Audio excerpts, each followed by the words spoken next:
All right, I'm ready to pour my first layer of resin. The acrylic paint has dried. I've taken the time to make sure that my piece is level. You're gonna wanna make sure that you do that.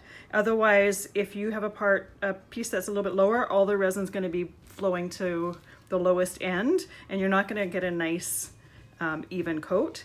I've got my canvas propped up on painter's pyramids. This is gonna let the resin drop freely from the sides of the piece. And if any happens to pool around these, it just picks right off. So it's really easy to clean. I've got my resin all mixed here. Make sure that you mix it according to the manufacturer's directions. I have mine mixed for 3 minutes. If you're using a different type of resin or a different brand, you may need to change that up. I'm going to add some chunky glass glitter to my resin. I want it to look a little bit like stars in the sky. I want to have them in there, but I don't want it to be overwhelmed by the glass glitter. So I'm not using too much. If I find once I've poured it that I want a little bit more, I can just sprinkle it on where I want it.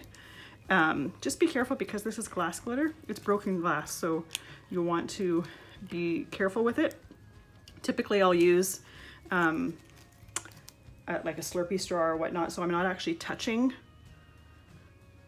what I'm creating, and I don't have to worry about cutting my fingers or anything, especially when it's glass glitter. If it's the plastic glitter, you don't need to worry about that. That's not going to do anything.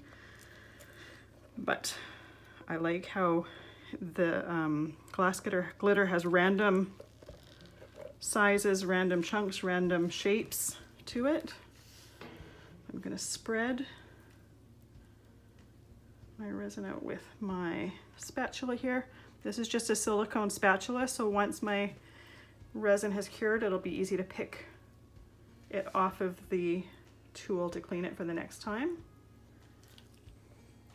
And I'm just putting the resin to the edge, and then I'm going to use my gloved hands. Make sure you're using safety equipment according to whatever resin that you're using.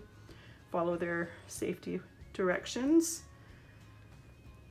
So once I have it spread out evenly all the way to the edges, I'm going to take my hand and I'm going to run the resin down the sides. This is going to help it run a little bit more evenly than having random drips. So you definitely want to take the time to do this. If you don't do this, you may have a drip here, like it's just not going to be even and it's going to be bumpy. So this helps it to be a little bit more even by controlling it.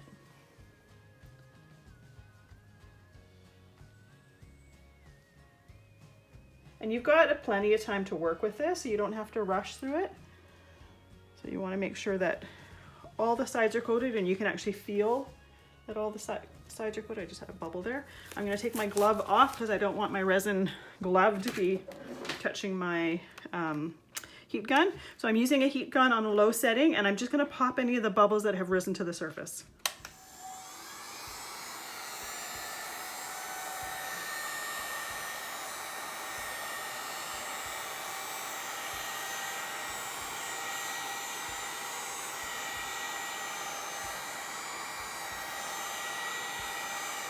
And I just do this until I don't have any more bubbles popping. It's really easy to see in the light.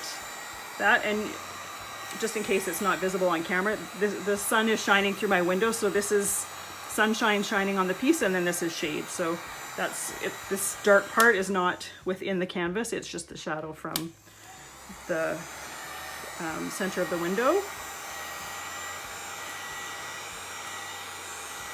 So once I don't have any more bubbles popping, I will leave that be for a little bit. I'll come back every 5-10 minutes or so at the beginning to make sure to pop any bubbles that rise to the surface.